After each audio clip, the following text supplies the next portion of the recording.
Yeah, I mean, I think we got rewarded for playing good hockey. And again, I don't think last night should have gone to overtime. Their goalie played great, and we couldn't find it. And tonight, they had a better game tonight. They pushed back harder tonight, and they were definitely stingier, didn't give up as much. But we imposed some will on them again tonight, and they didn't. 42 shots, score one goal. I mean, that's not going to happen very often. So you always see weird stuff in the first 10 games of the season. Every single year, it's clockwork, and eventually the real stuff rises to the surface. And I think for us, we just got to continue to, we can't, I don't think we're getting frustrated. And I know guys probably internally are wanting to score and wanting to produce. And I know myself, as being one of them, but at the same time, I'm relaxed in terms of where our game's at, as individuals and as a team. So we feel good. And we got a big road trip coming up against, obviously the defending champs and another great team in Florida. So we gotta be ready to go.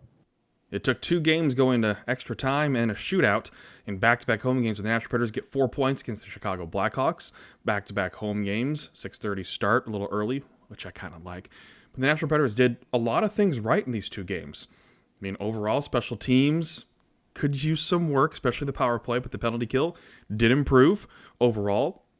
Couldn't stay out of the box near as much, but Chicago had the same problem as well.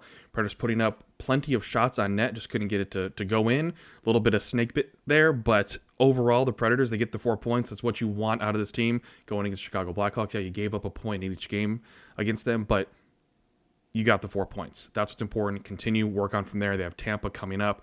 Spoke with Ryan Ellis after the game, and hey, doing a lot of things right. The whole team doing a lot of things right, getting pucks on net, doing some good things, entering the zone, puck possession, puck control, a lot of little things going right, but still frustrating when you're not scoring as many goals as you would hope you'd probably be doing. So how do they keep the motivation up? Here's what he had to say.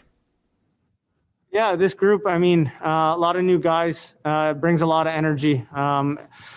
It's like a breath of fresh air, to be honest with you. And you see everyone working all over the ice, guys blocking shots, guys doing backtrack and doing the simple things. And that itself creates energy for the bench. And when you got guys on the bench cheering each other on, it's easy to forget your frustration. Obviously, it's still there, but we're finding ways to win.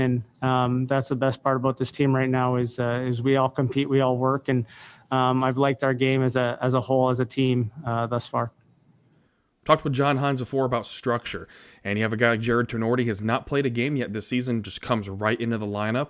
Mark Borowiecki sits, and Tenorti not only just plays the minutes that he's supposed to be playing, but goes out there and plays on the penalty kill, and he's getting special teams time too. It's about structure and having the next guy coming right in, especially in a condensed season like this. They have to have the guy that can come right in and be able to play his role and know his role. That's what John Hynes is really stressing, is that structure, that if you know the way the team is designed, then anyone can just roll right into the lineup. And we're already seeing that throughout this season. But here's what he had to say about structure in this team. Yeah, it's that's one of the things why you want to have an identity and you want to have structure to your game. So if you get injuries or you want to get players into your lineup and give guys a rest, that when you play with structure, everybody knows what we're trying to do. So it's easier for players to be able to come in and play. And I think it's a credit to Jared. He's gone through training camp. We had a pause. He's kept himself ready. He wasn't able to get into some games early, and he came in and played a solid night. But I think when you have an identity to your team of how you want to play, and guys understand and play to the structure that you want to play with, it's easier to plug and play, or even if you switch up D partners or lines, everyone knows what the details are in the game. It's easier to play. There you go. Back-to-back home games, back-to-back wins for the Nashville Predators, an overtime victory, and then a shootout victory, but still 4 points. They have a couple days off. They travel to Tampa.